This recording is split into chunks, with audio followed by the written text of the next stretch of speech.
We're at the Getty Center in Los Angeles in the Department of Photography study room. And on this enormous table is a photograph, but it actually is a kind of documentation of a film made in the late 20s in London. It's a beautiful expression of the interest in abstraction that was so much a part of that moment. The photograph is by Francis Bruguière, who was an American artist, born in San Francisco, worked in New York, and then moved to London, where he made a film called Light Rhythms that this relates to. And he was quite interested in exploring light abstraction in photography and also in film. Well, film and photography is light. It is, at its core, the fixing of light on form. And this is exactly that in its purest sense. Artists like Bruguière would call a work like this an absolute work because it's not mimetic. That is to say, it's not trying to reproduce something in reality or a story. It's shapes, pieces of paper that have been cut and folded. It's actually two images superimposed on each other, so it's quite elaborate. So to understand what we're seeing, we really need to begin with the artist with a knife or a scissor, constructing these biomorphic forms, and then overlaying that with very precise lighting and shadow. Bruguière, for a number of years in the 1920s, was making still lifes out of cut and folded paper, creating these very elaborate three-dimensional constructions purely of white paper, which was a neutral material, and lighting the paper in different ways and photographing the still lifes. And was quite known for this particular niche in abstraction in the 1920s.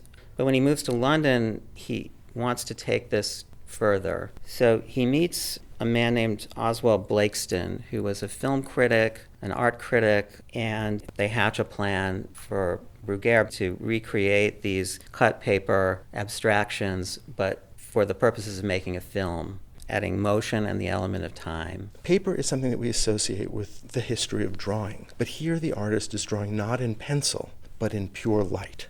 So the film Light Rhythms, which premiered early in 1930, was hailed as the first abstract or the first absolute film made in England.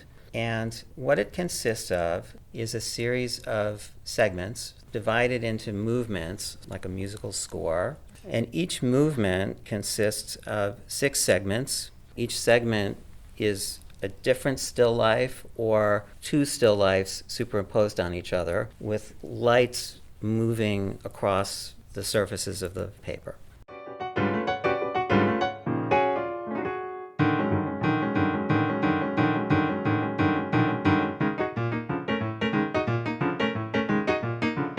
And he does this, we think, specifically for reproduction in a magazine called the Architectural Review for an article that comes out 2 months after the film's premiere, written by Blakeston.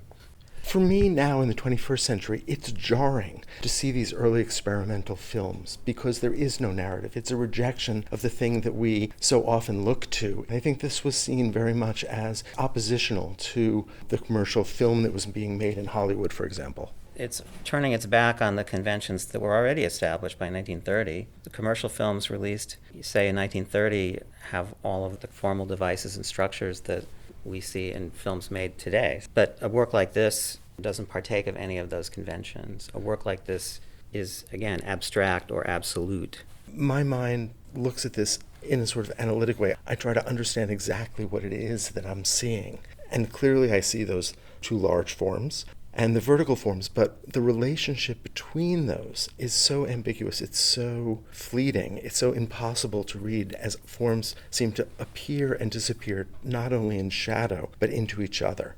And at the same time, they seem to weave in and out of space, creating a sense of depth and a kind of richness that is really compelling. Yes, it's a very complex image. One doesn't really understand the scale of it or which forms are physically connected to each other or which ones are superimposed on each other. There definitely is a sense of space and depth, and it's not any easier when you watch the actual film. It's even more complex and hypnotic and fascinating. You really get kind of drawn into the movement of the lights. I noticed that there are little holes in the corners, And so it seems that this was probably tacked up on a wall, that this might have been a working object rather than being intended to be a work of art. We think, based on the inscriptions and the thumbtack holes, that it was a kind of working print of some sort. But we're so lucky to have this particular print as a vehicle back to this moment when experimental film was radically new in its rethinking of what film could be. There is this wonderfully optimistic quality here that film does not need to be a commercial activity, that it can be a fine art activity.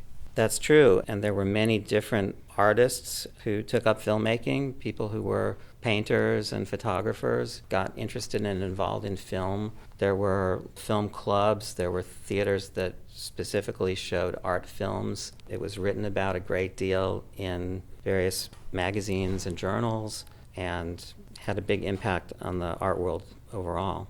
The way in which the artist is isolating light and its qualities, and the way that form is defined by light, seems so elemental that it almost seems to me like a kind of scientific investigation. Clearly the artist is using photography, a cinema camera, there is technology involved here, but there is this wonderful way in which there's this coming together of science, of art, and of technology.